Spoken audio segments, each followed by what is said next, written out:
Então, pessoal, vamos dar início à nossa aula, beleza? Boa noite a todos, mais uma vez aí. Boa noite, Dinei, boa noite, Samara, né? E aí, os demais alunos que forem chegando vão acompanhando aqui o nosso bate-papo, beleza? Na aula de hoje, pessoal, nós vamos iniciar a unidade 4, né? Que é a nossa última unidade de ensino. Então, o que é que vai acontecer? Pelo quantitativo de encontros que nós temos, né, pela quantidade de encontros que nós temos ainda, nós teremos prova na semana do dia 15, né, entre o dia 15 e o dia 19. Então, a nossa avaliação ela vai ser dia 19, né, uma sexta-feira. Então, nós temos aqui unidade 4, né, vamos iniciar hoje. Então, nós teremos aqui aula hoje, né, sessão 4.1, dia 5, sessão 4.2, dia 12, sessão 4.3, dia 19, eu finalizo, dia 19 vai ter aula normal, né? Então dia 19 eu ministro a aula referente à sessão 4.4, né? A gente finaliza o conteúdo, aí após a aula eu libero o link da avaliação para vocês fazerem, viu? Então até dia 19 a gente vai ter aula, tá? Porque se a gente fizer só a prova, vai ficar um conteúdo pendente aí. Então dia 19 eu faço a aula com vocês, beleza? Ok? Então lembrando aí que nós teremos aí no total a aula de hoje mais 3 aulas, né? A aula de hoje mais 3 aulas. Sendo essa terceira aula que é o dia 19, após a aula eu libero o link para vocês fazerem a avaliação, né, referente à disciplina. E aí, pessoal, para a prova, né, para fazer essa avaliação, vocês vão estudar a unidade 3 e a unidade 4, viu? A prova ela não vai ser conteúdo acumulativo, não. Eu vou explorar, né, questões que vocês vão ter que avaliar com base aí nos conteúdos desenvolvidos na unidade 3 e na unidade 4, tá bom? Então, galera, vamos aqui para o que interessa, né? Vamos aqui para o conteúdo da aula de hoje. Bom, como eu disse aqui para vocês, a gente vai trabalhar efetivamente, né, que a unidade 4. Essa unidade ela trabalha sobre, né, os aspectos relacionados aqui à coordenação e controle, né? Então, na unidade 2 falamos de planejamento, na unidade 3 falamos de organização e na unidade 4 vamos abordar coordenação e controle, né? Então, com a unidade 4 a gente fecha o POCC, né? Não sei se vocês lembram, lá no início do semestre a gente colocou aqui o POCC, que é o planejamento, organização, coordenação e controle. Então, a gente vai discorrer na unidade 4 sobre os elementos referentes à coordenação e controle, né? Então, o que é que a gente precisa observar aí dentro desse contexto? Quais são os principais tópicos que a gente precisa avaliar dentro aqui da nossa aula? Então, primeiro ponto, a gente precisa entender o que é que vai ser desenvolvido no decorrer de toda a unidade, né? Então, nós estamos chegando aqui nessa reta final, né, de modelo de gestão. Nas aulas anteriores, né, a gente vem trazendo uma abordagem onde possibilitou que vocês aprendessem aí como o gestor ele atua por meio do processo de organização, né, que é um processo que vem ali logo após o planejamento. Então, como eu disse, né, planejamento, organização, coordenação e controle. Então, já estudamos planejamento e organização, certo? Então, né, vocês aí aprenderam como o gestor ele atua por meio do processo de organização, né? Mais uma vez afirmando aí que esse processo de organização ele vem logo após o planejamento para colocar justamente em ordem, né, o trabalho a fim de alcançar um determinado objetivo. E para que a gente possa fechar a unidade, né, a gente vai fechar, né, para fechar esse ciclo, né, fechar esse conjunto de elementos, essas funções, né, de planejamento, organização, direção e controle, né, planejar, organizar, coordenar e controlar. Então, para a gente fechar isso nessa unidade, né, a gente vai focar na coordenação e controle E nesse enfoque a gente vai desenvolver uma análise, né, sobre os processos, tecnologias, ferramentas de gestão e tendências, né, a respeito aí dessa função, né, dessa função de coordenação e controle, tá? Então, vocês terão aí uma possibilidade, né, no decorrer da unidade, de verificar como o gestor organizacional ele atua nos processos gerenciais para executar um determinado plano com eficácia. Tá? Então, essa aprendizagem que vocês vão desenvolver, né, em termos de conteúdo, de exemplos, de aplicações, isso vai possibilitar que vocês desenvolvam ali um conjunto de competências, né, desde competências gerais, que envolve ali, né, todo esse conhecimento sobre, né, os fundamentos, aspectos, né, tendências e aplicação dos processos gerenciais, né, entender como é que o gestor, né, ele atua, né, como é que o gestor ele pode, né, conhecer e aplicar tecnologias e ferramentas de gestão para que eles possam, a partir disso, promover mudanças organizacionais, enfim, né? Então essas competências gerais elas serão desenvolvidas aqui no decorrer das aulas e competências técnicas, né, onde vocês vão conhecer ali os aspectos, né, ou seja, vocês vão conhecer a atuação do gestor dentro do processo de coordenação e de controle, né? Então, principalmente como esse gestor ele atua, né, dentro desses processos ali por meio, né, de planos, né, de como é que eles podem conduzir os planos, acompanhar, como é que eles podem medir o desempenho, né, em relação aos objetivos do planejamento de uma determinada atividade, né, organizacional, tá bom? E aí como é que nós vamos avaliar isso? Então, para a gente avaliar todo esse contexto, a gente vai entender isso aqui dentro da história aqui do Pedro, né? Que é um diretor geral, né, de uma agência de publicidade, né, que é a agência Modelo, tá? O Pedro, né, ele tem, né, essa função, né, ele é diretor geral dessa agência e recentemente promoveu ali uma reinvenção do modelo de gestão da empresa, né, para colocar em prática as novas estratégias organizacionais estabelecidas ali pela alta administração. Então, o que é que a gente vai entender dentro do contexto, né? Que como está satisfeito com o seu trabalho de analista sênior, Ribeiro pediu, né, a sua ajuda, né? Então, a gente vai partir do princípio que nós vamos ter que auxiliar aí o Pedro, né? Ele pediu ali a nossa ajuda para executar o projeto de um programa de balanço scorecard. Um programa de balanço scorecard que é um programa que trabalha com algumas perspectivas, né?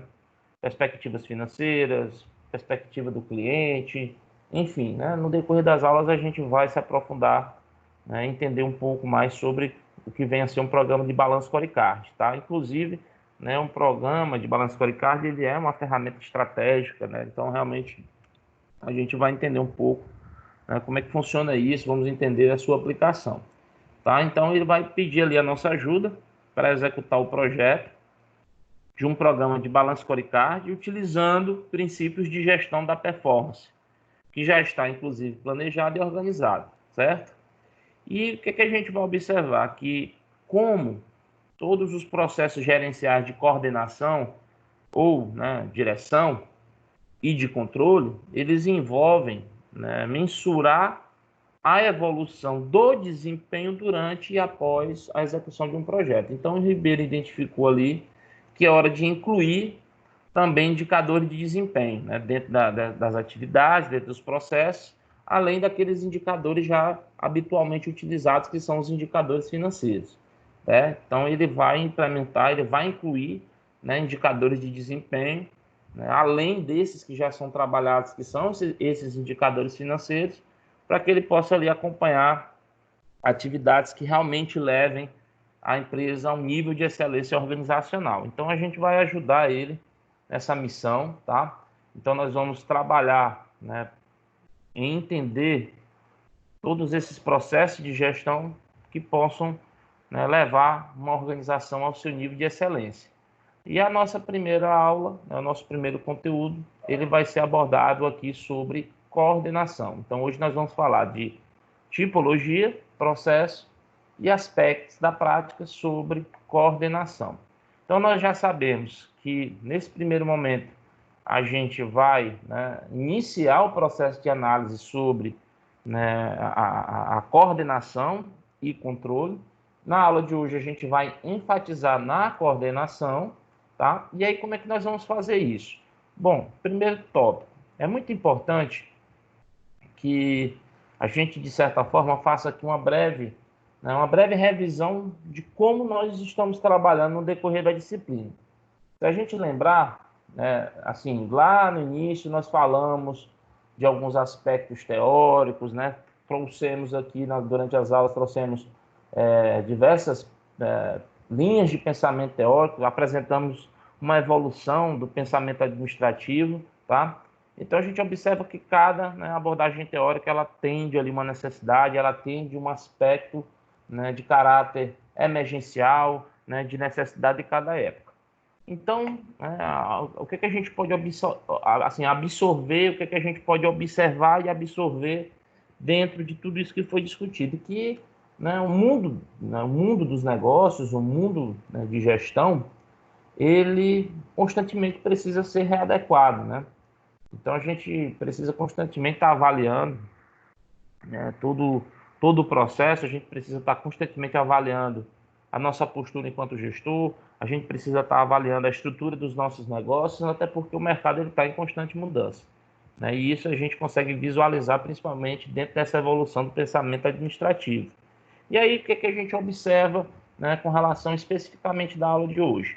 Bom, assim, dentro do que nós vamos estudar, aqui na primeira sessão, né, quando a gente vai falar aqui de coordenação, né, tipologia e processo na prática, a gente vai desenvolver, né, algumas competências, como eu já citei aqui anteriormente, né? A gente vai conhecer fundamentos, aspectos, tendências e a aplicação dos processos gerenciais para ser capaz ali de atuar como gestor, né? Conhecer e também aplicar, né, as tecnologias e ferramentas de gestão a fim de promover, né, as mudanças organizacionais que são ali facilitadoras do atingimento dos objetivos organizacionais, né? E que esses objetivos eles devem evidentemente serem alcançados a partir de modelos de gestão que sejam ideais para cada, né, situação, para cada, né, aspecto de gestão que a gente esteja aqui fazendo uma análise.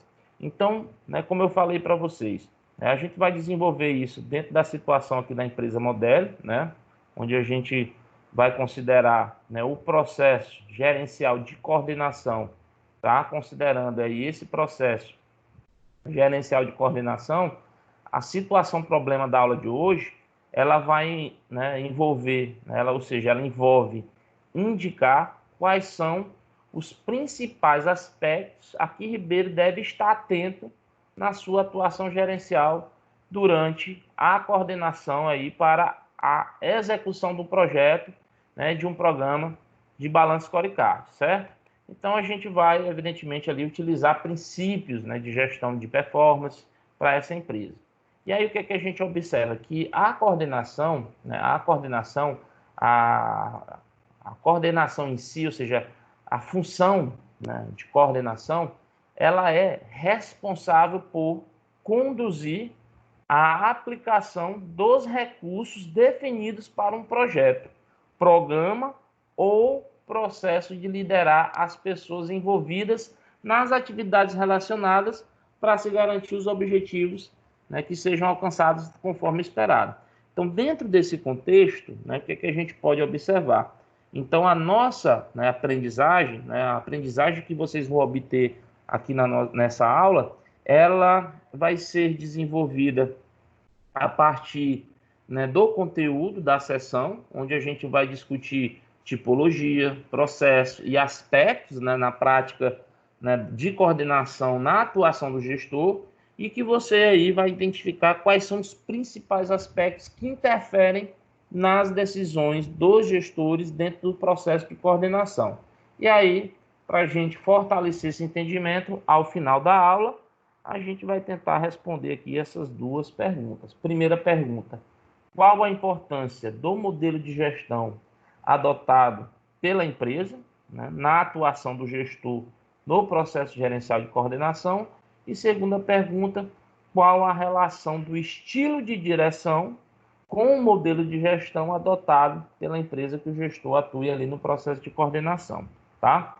Então, esse aqui é toda a apresentação da unidade e a apresentação do que nós vamos estudar hoje. Então, vamos lá. Em termos de conteúdo, o que é que a gente precisa entender?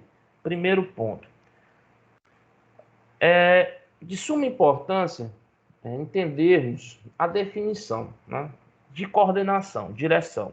Então, a gente vai se embasar aqui na fala do Chiavenato, que diz que a coordenação ela é uma função administrativa que se refere ao relacionamento interpessoal do administrador com seus subordinados. Então, coordenar, direcionar, ela é função administrativa. E tem um aspecto muito direto, muito objetivo, muito forte com um relacionamento interpessoal que um administrador possa ter ali com seus subordinados.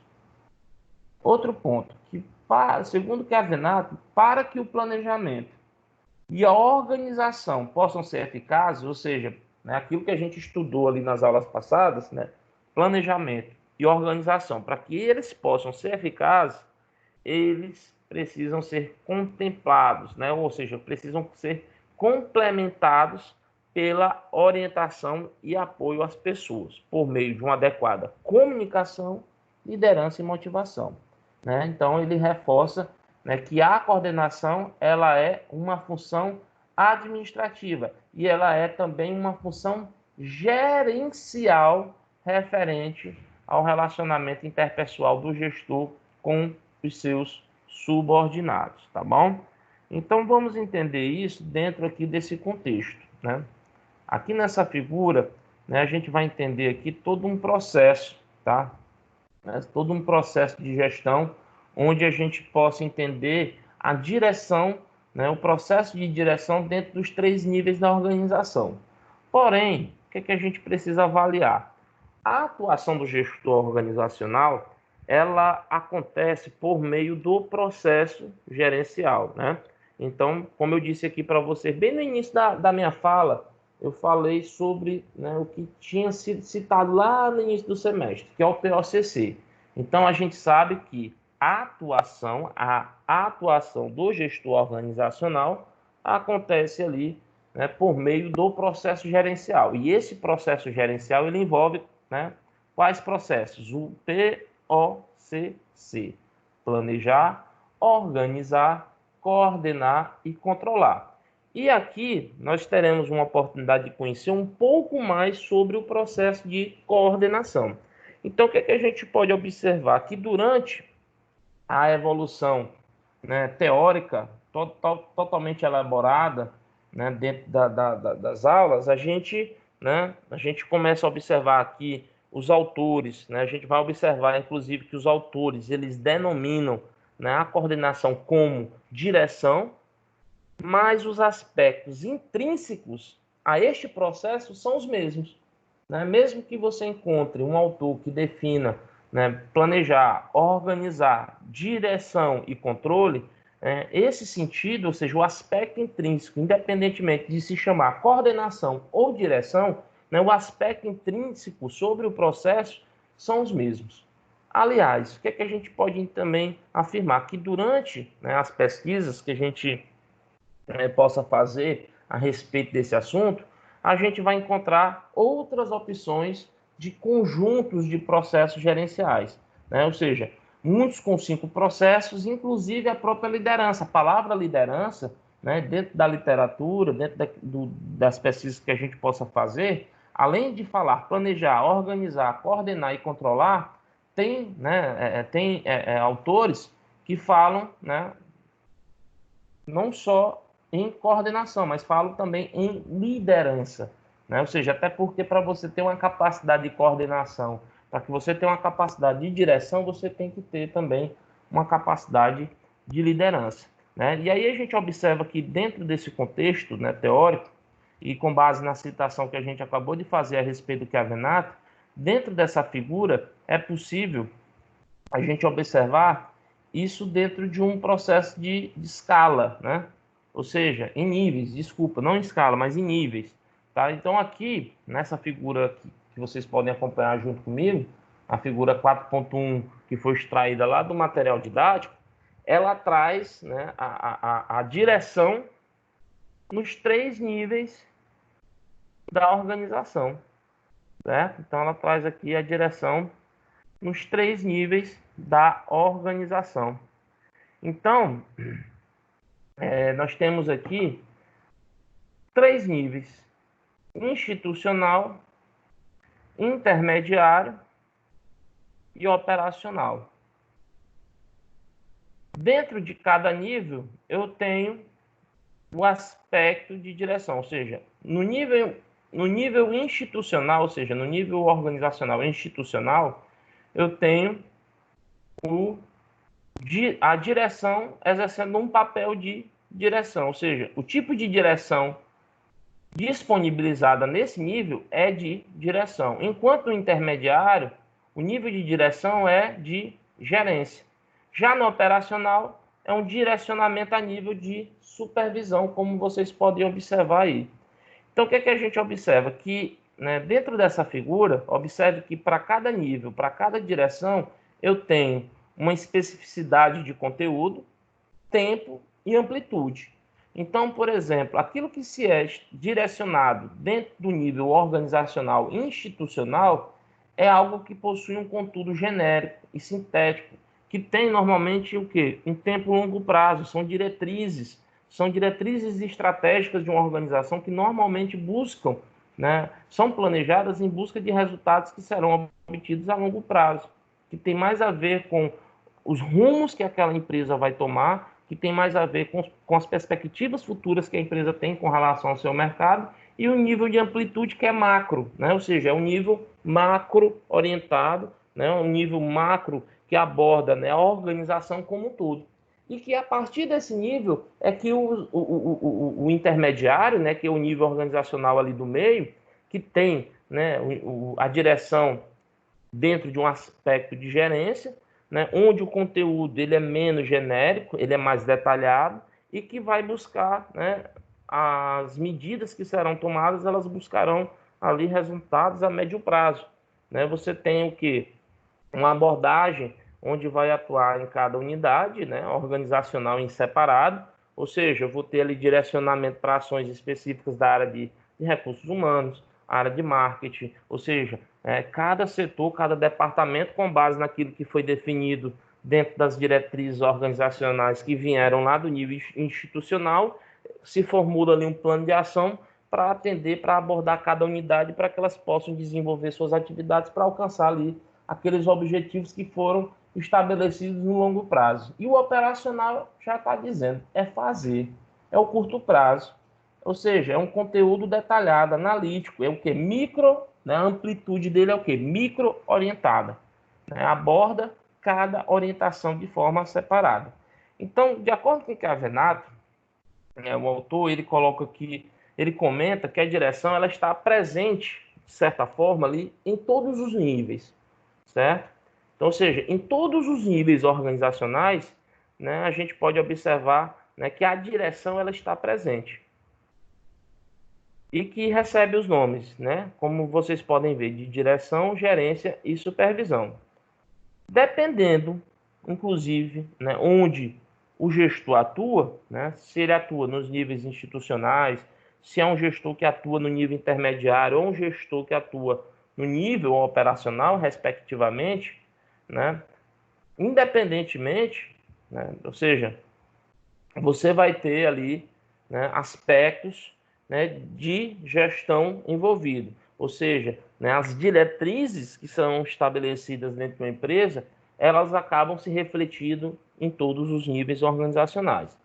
Entretanto, o que a gente pode entender? Que seja que nível for, ao praticar o processo de coordenação, o gestor organizacional ele lida com suas equipes, né, subordinadas por meio da liderança.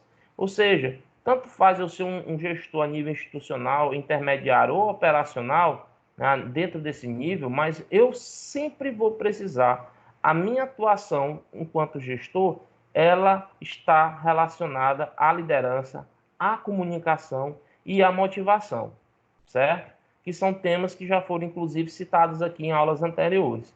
E a gente pode entender também que há uma variação, né? Ou seja, a gente pode entender que varia também a forma de atuação do gestor conforme as características da área de trabalho que coordena. Então, nós sabemos que, né, dentro desse contexto, o que é que a gente pode observar? Que o gestor, ele vai ter aí, dentro, né, de uma concepção, né, de setor, de atividade, ou seja, né, o que é que a gente pode entender? Que o líder, né, ele motiva os funcionários durante o processo de direção das atividades. E que, inclusive, ele seleciona ali canais de comunicação que possam ser eficazes e que também resolve conflitos entre os membros de uma equipe. E aí, o que a gente observa dentro desse contexto? Que há uma concepção teórica que, inclusive, né, ela defende que cada administrador tende a possuir uma concepção própria a respeito da natureza das pessoas, né, que é a que nós chamamos aqui a teoria X e a teoria Y de Douglas MacGregor. Né? O que ele diz? Bom, então ele defende que cada administrador tende a possuir uma concepção própria a respeito da natureza, né, e das pessoas.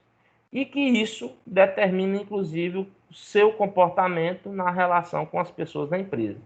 Simplificadamente, né, de forma bem simplificada, MacGregor identificou dois modos de o gestor perceber a natureza humana, na qual ele denomina de concepção X, né, que é a teoria X, né, e o modo Y, né, a teoria Y, que seria aí um modo de perceber a natureza humana. Como é que funciona isso? Então, nós temos nessa figura aqui, né, uma representação dos estilos administrativos segundo a teoria X e a teoria Y, tá? Então, observe que na teoria X, nós temos aqui aspectos alinhados com uma configuração mais mecanicista, né? Ou seja, por que mecanicista? Observe, nós temos aqui, por exemplo, fiscalização, vigilância, né, das pessoas, desconfiança nas pessoas, imposição de regras, descrédito nas pessoas, centralização das decisões, atividade rotineira para as pessoas, autocracia, pessoas como recursos produtivos. Observe que a visão ela é extremamente mecânica, né? Ou seja, a gente pode observar de forma atenta que essa teoria X ela tem aspectos alinhados com uma configuração totalmente mecanicista. Já a teoria Y, a gente passa a ter uma configuração mais orgânica, né? Que inclusive a gente citou isso em aulas anteriores, né? Ou seja, o que seria essa visão mais orgânica? Aí nós vamos observar que cada tópico traz, por exemplo, autocontrole, confiança nas pessoas, né? Se parte do princípio que as pessoas elas precisam de uma liberdade e autonomia, é a importância da delegação de responsabilidade, de descentralizar as decisões na base. Enfim, observe que você tem duas, né, concepções teóricas, cada uma enxergando, né, ou seja, cada uma possuindo ali aspectos alinhados, uma com uma configuração mecanicista e outra com uma configuração orgânica, tá? Então, esses dois estilos, eles podem ser, inclusive, exercidos ali pelos gestores em qualquer nível organizacional, tá? Então, vai ter, por exemplo, gestores que atuam lá no nível, né, lá no nível institucional, lá no topo, e que possa, né, ter ali uma concepção que utilize de um estilo administrativo mais adotado pela administração, pela teoria X, certo? Então, o que a gente pode observar? Que é muito importante a gente entender, inclusive, a relação entre essas duas, né, configurações. Tanto essa mecanicista, que é a teoria X, também né, a teoria Y. Então, o que a gente pode observar? Né, que esses gestores, né, ou seja, esses dois estilos, como eu disse, eles podem sim ser exercidos pelos gestores em qualquer nível organizacional, e também é bastante comum que eles, inclusive, transitem entre um e outro, conforme as características do trabalho, conforme a característica não só do trabalho, mas também características das pessoas e ainda da própria prioridade. Por exemplo, existem momentos de crise que a tendência é que os gestores eles se posicionem mais próximos da teoria X, ou seja, não que eles vão utilizar todas as características, mas eles passam a ter, por exemplo, uma necessidade de ter uma centralização maior nas decisões na cúpula da empresa, porque são decisões que precisam ser tomadas, né, de forma mais rápida, mais ágil, são diretrizes que precisam ser estabelecidas, não mais com a expectativa de longo prazo, porém, pelo fato do nível institucional ser um nível onde aborda todos os outros níveis, é importante que, dentro de situações de crise, né, essas medidas sejam tomadas ali, né, no nível institucional, né, e que você, no caso, passa ali a centralizar as decisões na cúpula, né, que é, inclusive, uma característica da administração da teoria X. Né? Então, o que é que a gente pode observar? O que é que a gente pode tirar aí de conclusão dentro dessas concepções teóricas?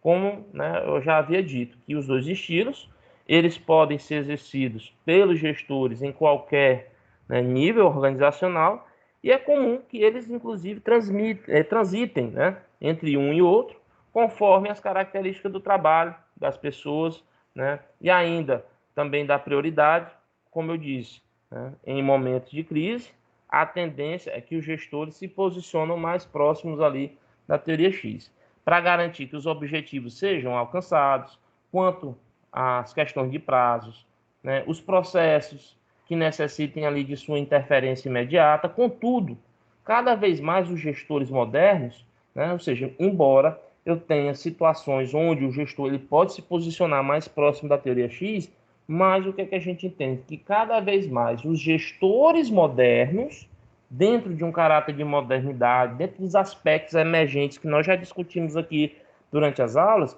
há uma grande tendência de que o gestor moderno busque se posicionar ali na teoria Y, né? Ou seja, ali um posicionamento que envolve, né, a motivação de pessoas, de suas equipes, certo? Então isso é bastante interessante. Tem uma concepção teórica, tá, gente, dentro dessas abordagens que a gente inclusive pode relacionar com a teoria X e teoria Y, né, que é a teoria não, desculpa, é o estilos de administração segundo Likert, tá? Então, o que é que ele traz, ó? Likert, ele identifica 4 sistemas administrativos. Não. Então, o que é que a gente pode observar? Que dentro dos estilos administrativos de Likert, ele cita autoritário. Observe bem, escutem bem o que eu estou falando. Né? Inclusive, vocês vão encontrar isso lá no material didático. Tudo que eu estou falando aqui está embasado lá no material didático.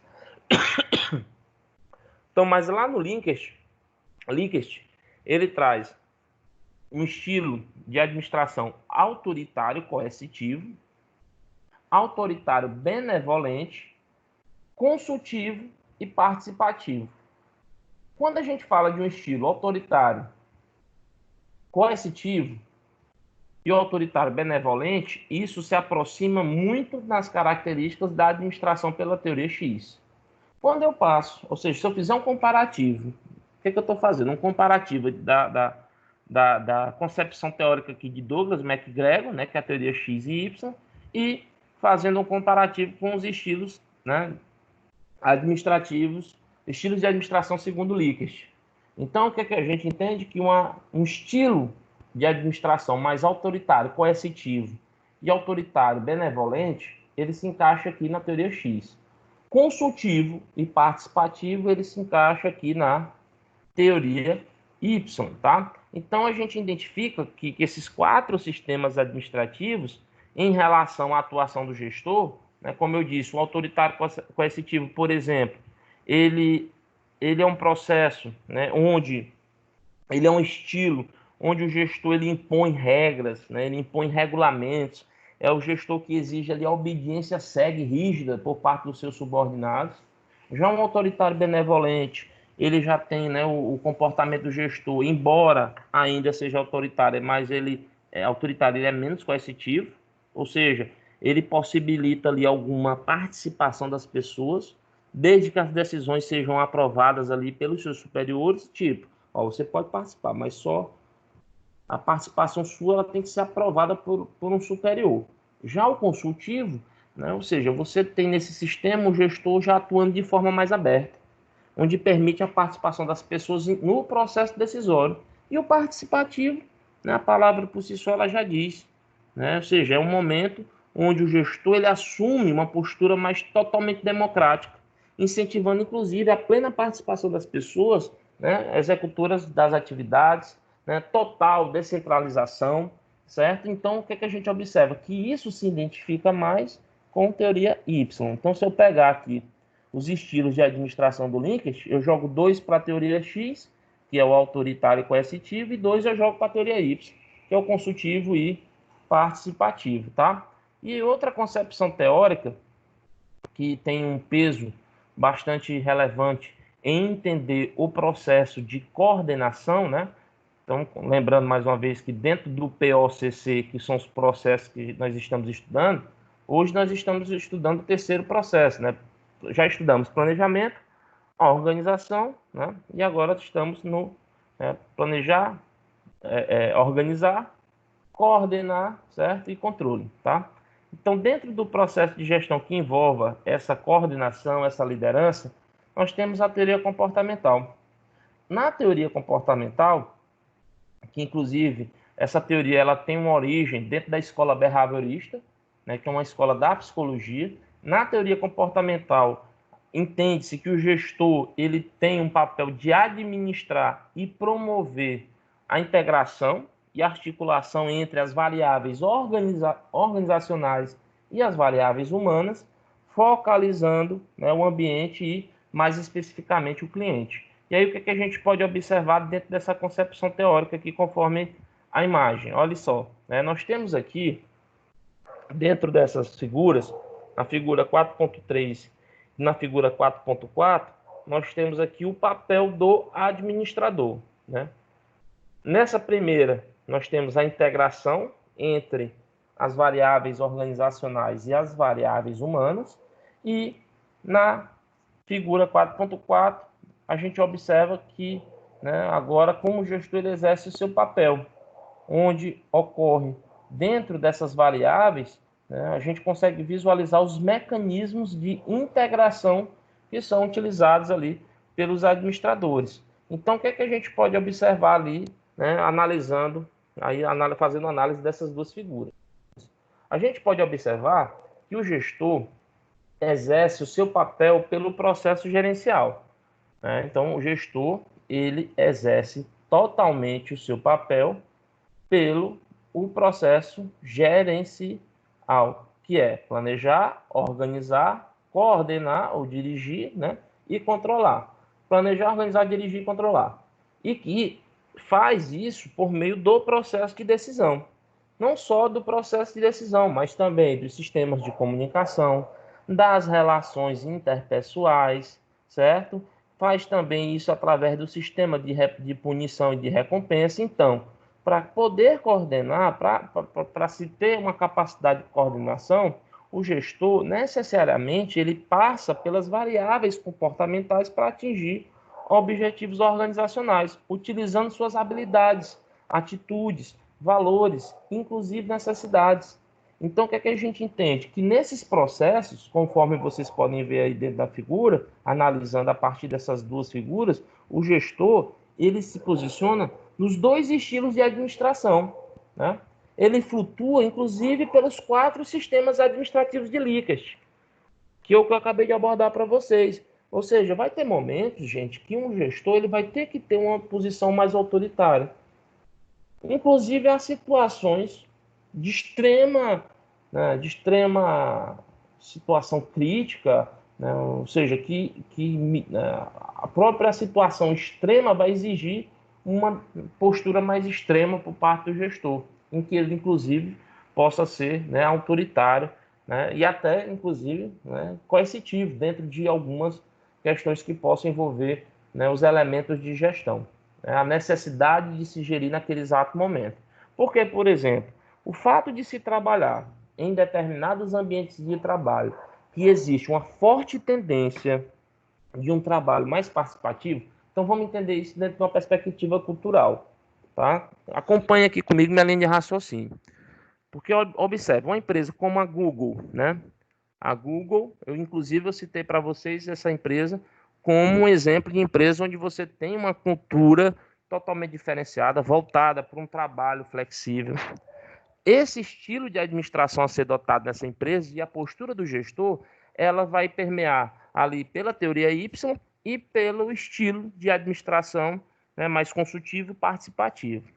Porém, pode ocorrer nesse ambiente cultural onde há, né, né, uma certa prioridade, ou seja, há uma certa característica, né, ou seja, a propensão, a essência daquele negócio que é a Google, é um negócio extremamente, né, voltado para a tecnologia, voltado para a inovação, em que o estilo de administração é totalmente flexível, ele é totalmente participativo. Só que pode, sim, ter situações emergenciais nessa empresa que possam exigir, naquele momento, uma situação de uma postura de gestão mais autoritária. Pode acontecer. Então, o que, é que a gente observa?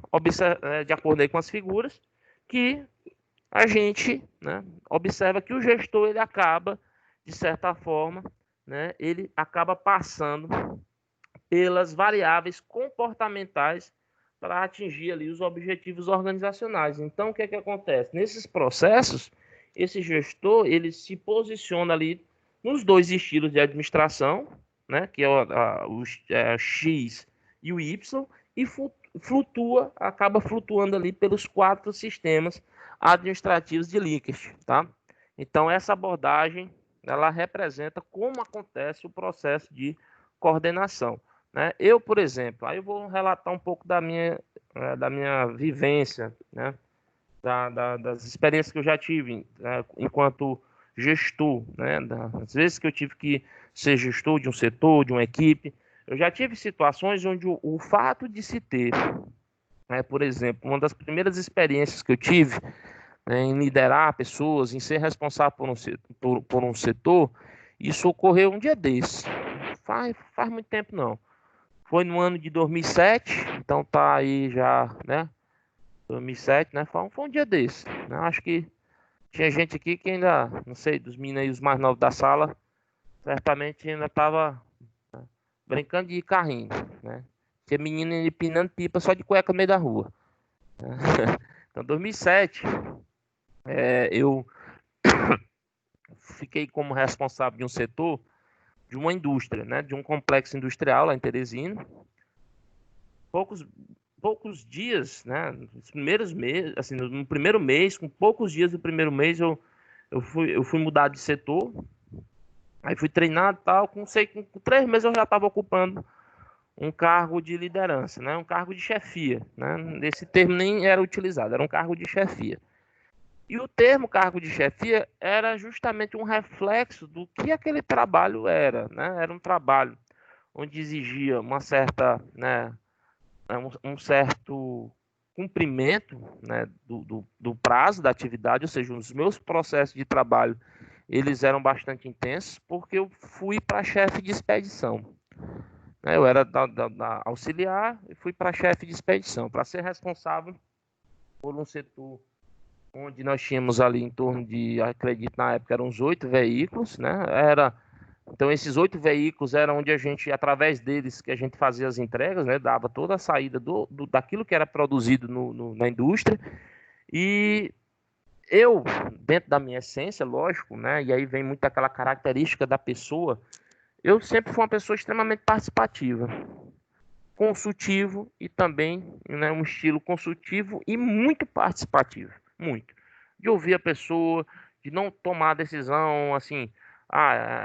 Eu não centralizo, eu sempre fui muito de compartilhar com a minha equipe. Só que o meu modelo de trabalho, o ambiente de trabalho em si, a própria cultura da empresa e a própria atividade em si, ela exigia da minha parte que eu fosse até mesmo, muitas vezes, mais autoritário.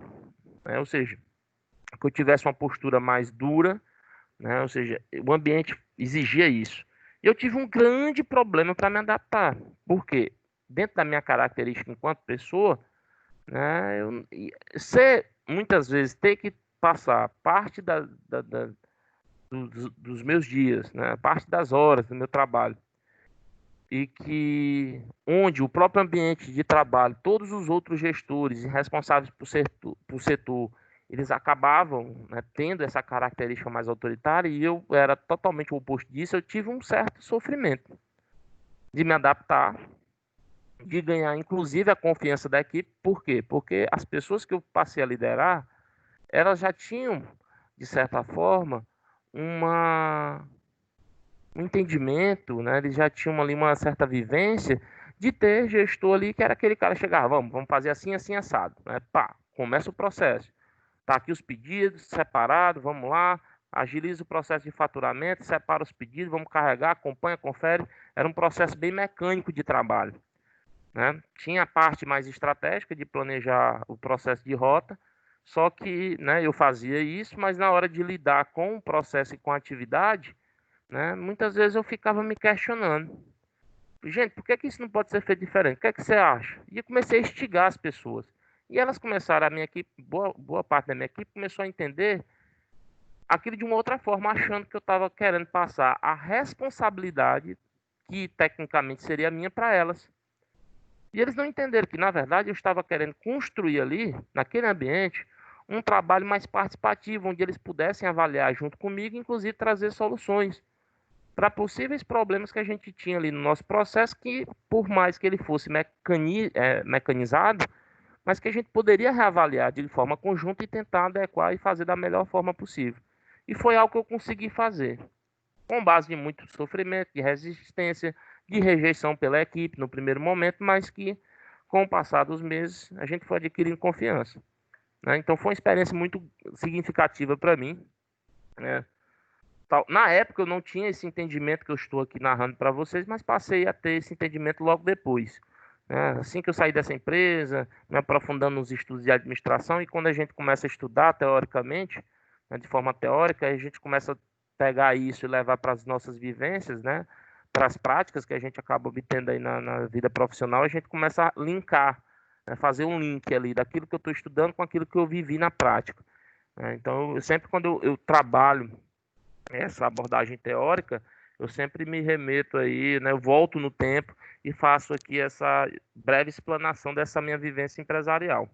Bom, tem um exemplo que traz bastante, né, uma situação também que nos ajuda a avaliar, né, essas concepções teóricas. Então, por exemplo, aqui tem a situação do Regis. Regis, ele assumiu a gerência comercial da Proluz, né, que é uma loja de produtos elétricos. Ele notou que os vendedores trabalham individualmente sem muita preocupação com a efetivação das vendas. Regis fez um levantamento, ou seja, ele levou essa informação ao proprietário e concluiu que era necessário revisar o sistema de comissão da empresa. Mas Regis quer ter eficácia, então, para desenvolver vendedores que pensam como uma equipe participativa e motivada, focada nos resultados, qual deve ser ali a sua primeira iniciativa após a revisão do modelo de comissão? Essa é a pergunta. Então vamos lá. Aqui é dito que a atuação do gestor em um modelo de gestão participativa demanda alguns cuidados, né, para a eficácia da ação gerencial. Dentre eles está a liderança, a comunicação e a motivação. Então, Regis, ele deve fazer o que nessa situação? Ele deve discutir o novo modelo de comissão com a equipe e ajustar conforme a percepção dos vendedores. Porque, de fato, né, para que, de fato, eles se sintam ali motivados e envolvidos com a sua iniciativa de mudar esse sistema de comissão e, ao mesmo tempo, garantir ali a motivação dos seus colaboradores. Então, esse é um tipo de exemplo que possa ser aí vivenciado, né, na prática aí profissional, tá bom?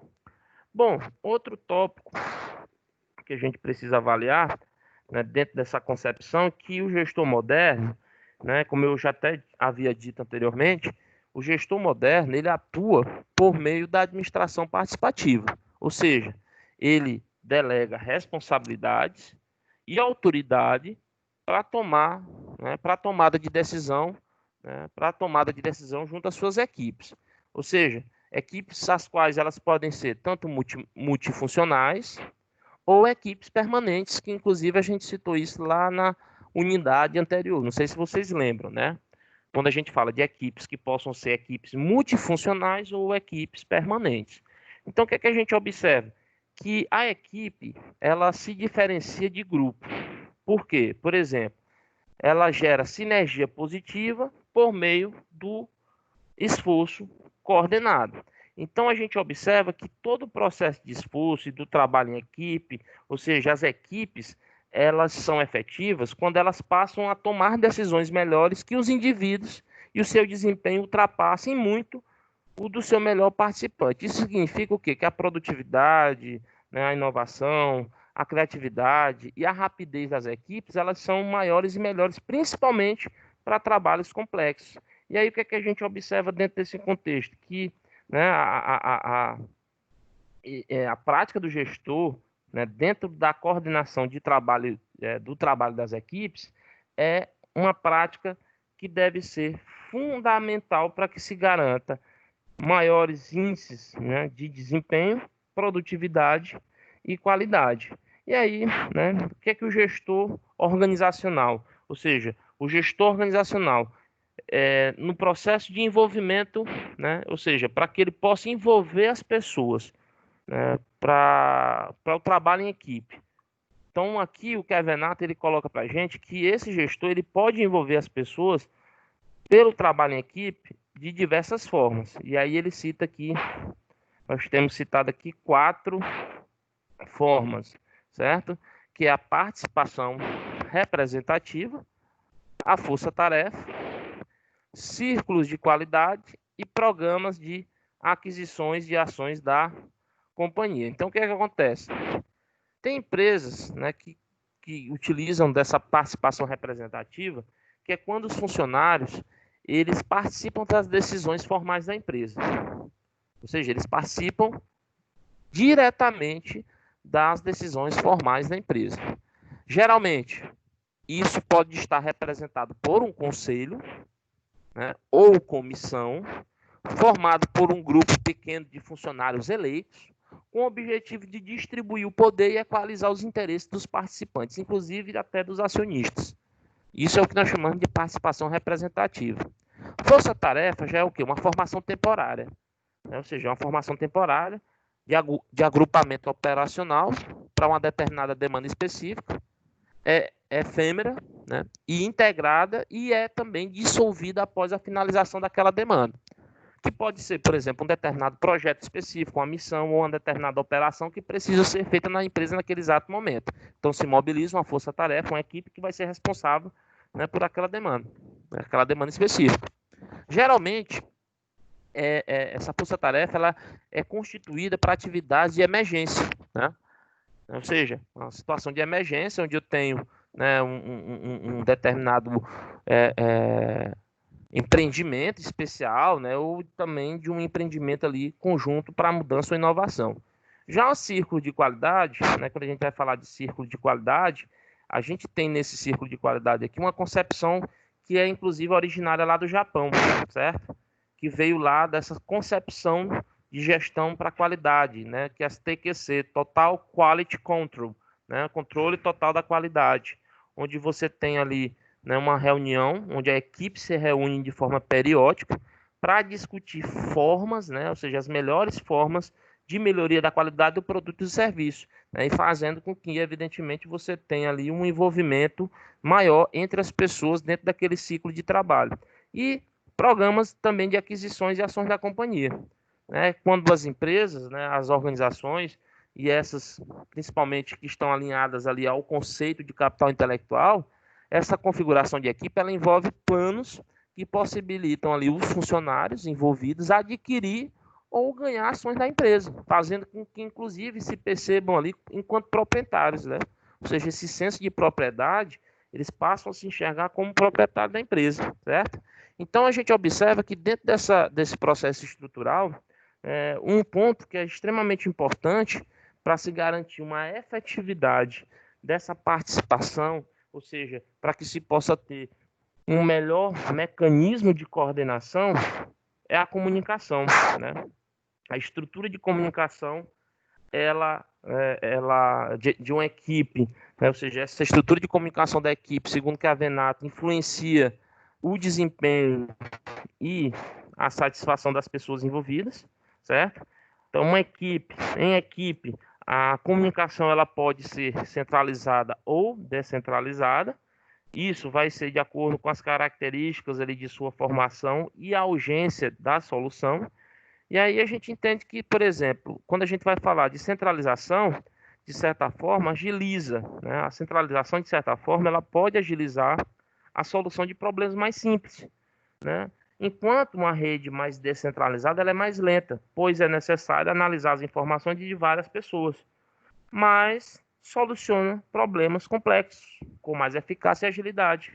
Enfim, então você vai ter ali situações onde o teu processo de comunicação que influencia o desempenho e a satisfação das pessoas envolvidas, e que essa comunicação, há situações onde ela pode ser feita de forma mais centralizada, né? Determinadas situações elas vão acabar exigindo esse tipo de comunicação, e outras situações a gente vai ter ali uma comunicação mais descentralizada.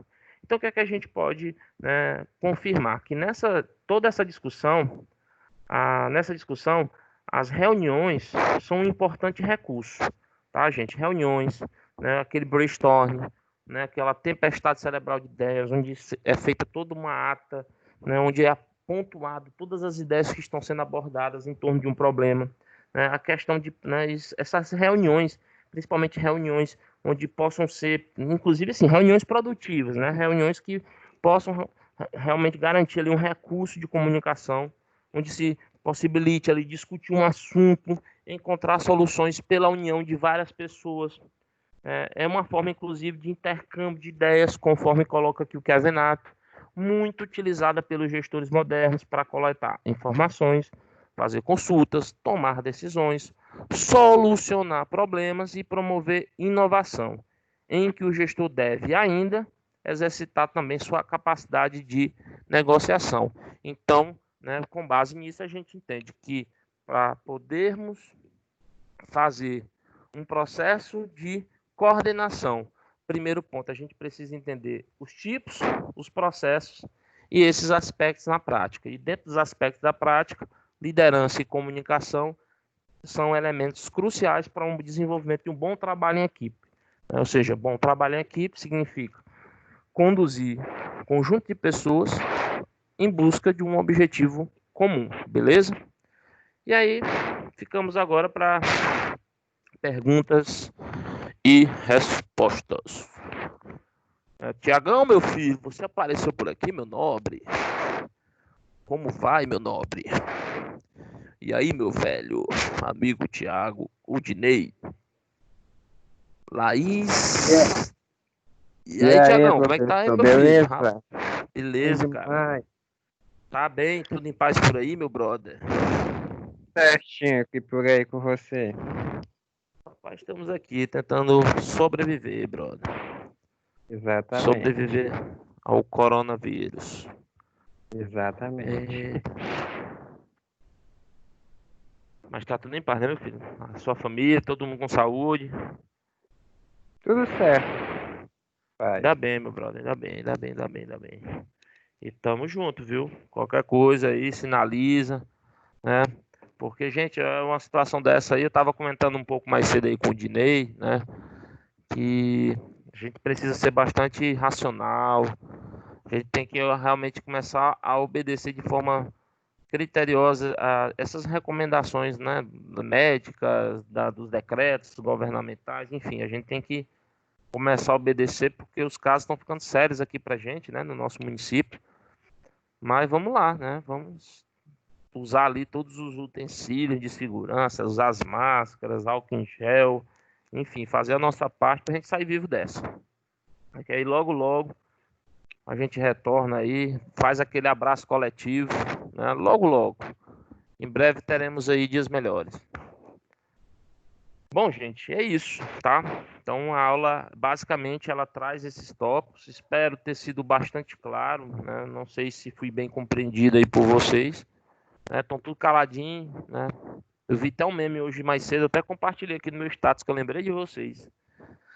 Que dias atrás, né, meses atrás, a gente tava em sala de aula pedindo por mim, cala a boca, menino, para de fazer zoada, né? Turma, silêncio, por favor. Hoje em dia não é AD, é diferente. Gente, por favor, fale alguma coisa, pelo amor de Deus, que eu tô incomodado com esse silêncio. Eu vi esse meme aí hoje também. Mas tudo em paz, né, gente? Laís, meninas, alguma pergunta? Estou à disposição. Não. Odinei, meu filho, alguma pergunta? Alguma colocação? Não, professor, tranquilo. Esse assunto é bem interessante sobre a comunicação, e é algo primordial dentro de uma organização, é a comunicação. E olhando no material, eu vi um videozinho interessante que tem na web aula, bem interessante. Ele dá uns 10 passos lá sobre a questão da comunicação. É um exemplo lá de uma colaboradora, né, e seu líder. Mas é bem interessante que a base da comunicação é justamente essa, é emitir a mensagem, né, e saber se ela foi compreendida, né? Às vezes nem a tua comunicação pode ter sido a mais clara possível, só que para ti é como uma aula, né? É como uma aula. Você dá aula, tem 30 alunos ali, mas sempre vai ter um ou outro que não entendeu. Uns vão ter entendido de maneira mais simples, outros mais ou menos, outros complicados e outros que nem entendem. E a comunicação numa empresa, numa organização, é muito importante. Ela tem que ser justamente o para mais evitar... objetiva possível, né? Sim, o mais claro. E é assim também. Eu não acho tão errado, claro, depende da ocasião, a respeito da comunicação ela ser trocada em miúdos também, né? Claro, tem toda aquela formalidade, toda aquela linguagem culta, mas se tratando da comunicação, não acho errado a empresa, né, o líder, o gestor ali, ele também trocar em miúdos, né? Ele tentar de alguma forma tentar simplificar para os seus subordinados, né, para os seus colaboradores. Você sabe que uma comunicação, ela não sendo bem compreendida dentro de uma organização, só gera fuxico e situações desconfortáveis, né? Aí é aquela chargezinha que eu até mostrei para vocês, o poder do boato, né? O poder do boato. Então, o cara vai passando no setor da empresa, o chefe fala assim, Zé, quero o número deste pedido. Aí o cara que passa ali no corredor, né, que é a empresa que já tem aquela cultura, né, principalmente aqueles grupos informais ali, né, que muitas vezes tem um conjunto de interesses que sobrepõe os interesses da empresa, né, o fuxico já é um negócio assim que faz parte do dia a dia da empresa. Aí o cara já saiu espalhando para a empresa todinha. Rapaz, escutei, Zé deste pedido, né? Aí disse que o Zé estava sendo despedido, daqui a pouco tava a empresa todinha já, um boato rolando que todo mundo da empresa ia ser demitido. Né, rapaz, isso aí é falha, né? A falha no processo de comunicação de uma empresa leva ao boato. Aí o boato, ele passa a ser, a Rádio Peão, ela passa a ser um canal de comunicação oficial da empresa. Ou seja, não formalizado pela empresa, mas por um conjunto de pessoas, e isso realmente compromete, né, bastante o processo, compromete. Algo interessante também que eu vi, para finalizar, que ela explica, né, a respeito da informação e comunicação. Informação é uma coisa e comunicação é outra coisa. É bem interessante isso. Bacana. Show de bola. Gente, então, por enquanto. Beleza, Odinei. Valeu, cara, pela tua participação bacana mesmo. Gente, é o seguinte, eu coloquei aqui o QR Code, né, para quem quiser pegar agora pelo celular para acessar a nossa atividade. Então, a nossa aula ela continua nessa parte da devolutiva sobre a situação, problema da aula. Vocês vão responder aí pelo formulário que vocês podem acessar aqui pelo QR Code e também tá lá no AVA, tá, gente? Já disponibilizei lá no AVA o link para você acessar a atividade referente à aula de hoje. Lembrando, gente, que essas atividades que vocês estão fazendo, ou seja, Toda situação, problema que a gente resolve, que vocês resolvem no final das aulas, é pontuado aí, é critério para pontuação da nota da formativa de vocês, beleza? Então, não deixem de fazer, tá bom?